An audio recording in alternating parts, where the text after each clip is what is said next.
नमस्कार साथियों, मैं आपका अपना गौरव जयराम, ग्राम प्रधान भाईपुर।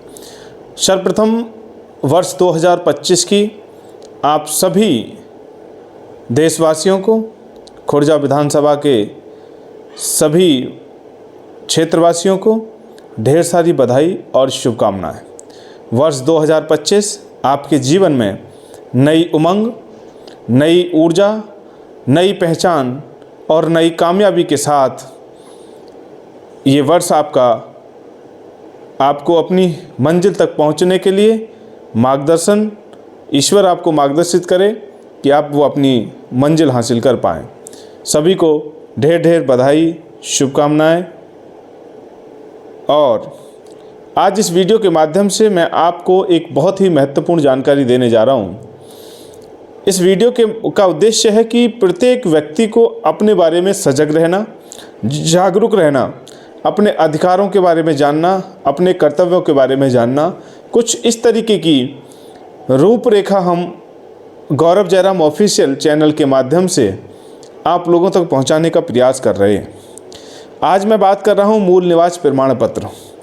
मूल निवास प्रमाण पत्र यानी कि रेजिडेंशियल सर्टिफिकेट जो होता है वो एक महत्वपूर्ण दस्तावेज है। ये ऐसा दस्तावेज होता है कि जिसमें आपकी पहचान आपके स्थान के साथ में जोड़ी जाती है, और आपकी पहचान आपके स्थान से जब जोड़ी जाती है तो उसके लिए मूल निवास प्रमाण पत्र की आवश्यकता हर ऑफिस में, प्रत्येक सरकारी नौकरी में, प्रत्येक स्कूल में एडमिशन के समय, स्कॉलर लेनी है उसके समय, किसी अन्य संस्था में काम करना है, जॉब करनी है उसके लिए, यानी XYZ कोई भी कार्य ऐसा आप करते हैं कि जहां सामने वाली पार्टी, सामने वाली लोग ये जानना चाहते हैं कि ये फलाने सिंह कहाँ के निवासी हैं, तो ये सरकार द्वारा जारी किया गया एक दस्तावेज है।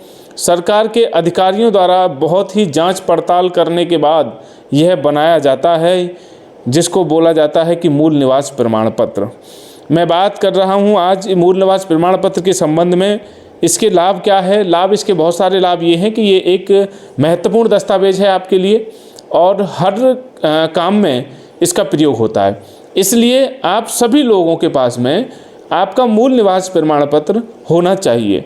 मूल निवास प्रमाण पत्र में ना तो कोई उम्र का कोई क्राइटेरिया है, जन्म के बाद में मूल निवास जब उसका डेथ सर्टिफिकेट जब उसका डेट ऑफ बर्थ जो उसकी होती है कि बर्थ सर्टिफिकेट जब उसका बन जाता है तो उसके बाद में आप मूल निवास प्रमाण पत्र अपना बनवा सकते हैं, और यानी कि बच्चे से लेकर के बुजुर्ग तक इसको आप बनवा सकते हैं, और ये प्रत्येक व्यक्ति के पास होना चाहिए। इसकी प्रक्रिया क्या है वो मैं आपको बताना चाहता हूँ। बहुत सारे लोगों को ये रहता है कि भाई ये कागज़ हमारा बनेगा, कहाँ से बनेगा, कैसे बनेगा, और उसके लिए उनको बहुत सारे चक्कर काटने पड़ते हैं। इसलिए मैं आपकी समस्याओं को बहुत ईजी करने का प्रयास कर रहा हूँ। मेरी सारी वीडियो, अब तक भी जितनी वीडियो मेरी इस चैनल पे आप देखेंगे वो सारी की सारी वीडियो आपसे संबंधित हैं, चाहे वो सामूहिक विवाह स्कीम हो, चाहे वो राशन कार्ड में KYC से संबंधित हो, चाहे वो फैमिली ID से संबंधित हो, चाहे वो फार्मर रजिस्ट्री कैसे की जाएगी, उसके लाभ क्या हैं, वो सारी की सारी वीडियो मेरी YouTube पे ऑलरेडी पड़ी हैं। आप वो सारी वीडियो देख करके अपनी समस्याओं के समाधान आसानी से पा सकते हैं। इसकी प्रक्रिया ये है कि इसको दो तरीके से ये बन सकते हैं, दो स्थानों से ये बनते हैं। एक तो इसका दो प्रकार से बनते हैं, जैसे एक तो ऑनलाइन है, एक ऑफलाइन है।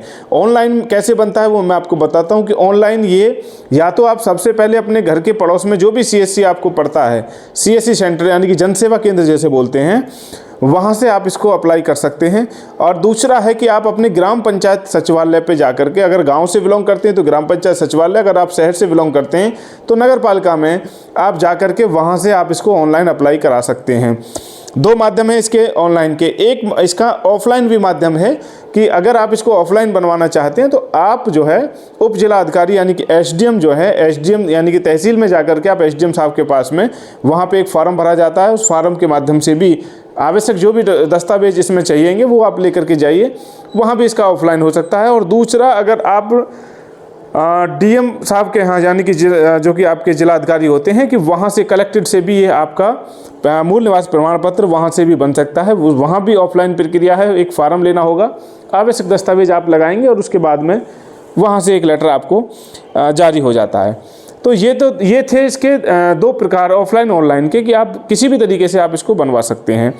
अब मैं बात करता हूँ कि आवश्यक दस्तावेज क्या चाहिए। बहुत बड़ी बात होती है कि क्योंकि मूल निवास प्रमाण पत्र बनने का मतलब ये है कि अगर आप इस गांव से, जिस गांव से मैं प्रधान हूँ, यहाँ से अगर आपने मूल निवास प्रमाण पत्र बनवाना है तो आप मूल निवास बनवाने के बाद में आप यहाँ के स्थानीय निवासी हो जाते हैं, यानी कि यहाँ की सारी फैसिलिटीज़, यहाँ की जो भी योजनाएं हैं वो आपको मिलनी प्रारंभ हो जाएंगी। ये इतना महत्वपूर्ण दस्तावेज है। अगर आपके पास ये दस्तावेज नहीं है और आप हमारे गांव में, हमारे या शहर में आप कितने भी सालों से रह रहे हैं, आप इस गांव के निवासी नहीं हो सकते हैं। दूसरी बात यह कि आपको किसी भी स्कीम का लाभ नहीं मिलेगा। वोट डालने से लेकर के राशन तक का कोई भी लाभ आपको नहीं मिलेगा जब तक आपके पास ये प्रमाण पत्र नहीं होगा। इसके लिए आवश्यक दस्तावेज होते हैं कि आपको सबसे पहले चाहिए कि आपका आधार कार्ड होना अनिवार्य है। आधार कार्ड के साथ साथ अगर आप गाँव से बिलोंग करते हैं तो प्रधान जी का सत्यापन, प्रधान जी सत्यापित करते हैं कि मैं प्रमाणित करता हूँ कि फलाने सिंह पुत्र ये हमारे गांव ग्राम पंचायत इसके निवासी हैं, और वो सत्यापन उसमें जो है वो लगाया जाता है। सबसे बड़ी बात यह है कि अगर आप नगर पालिका में हैं तो वहाँ के जो है सभासद हैं या फिर जो नगर पालिका के जो भी संबंधित इसके वो हैं, वहाँ का आपको सत्यापन इसके लिए चाहिएगा। सबसे बड़ी बात यह है कि अभी कुछ समय पहले ऐसा कर दिया गया है कि आधार कार्ड से आपका मोबाइल नंबर लिंक होना चाहिए, क्योंकि जिसके पास आधार कार्ड है और मोबाइल नंबर लिंक है उसके मोबाइल पे एक OTP जाता है, और OTP जाने के बाद में ही ये नेक्स्ट स्टेप, इसका जो नेक्स्ट जो स्लैब है वो आगे बढ़ता है। अगर ये आपके पास में OTP अगर नहीं जाता है तो फिर आपका ये मूल निवास प्रमाण पत्र ऑनलाइन नहीं बन सकता है, फिर आपको ऑफलाइन वाली प्रक्रिया का इस्तेमाल करना पड़ सकता है।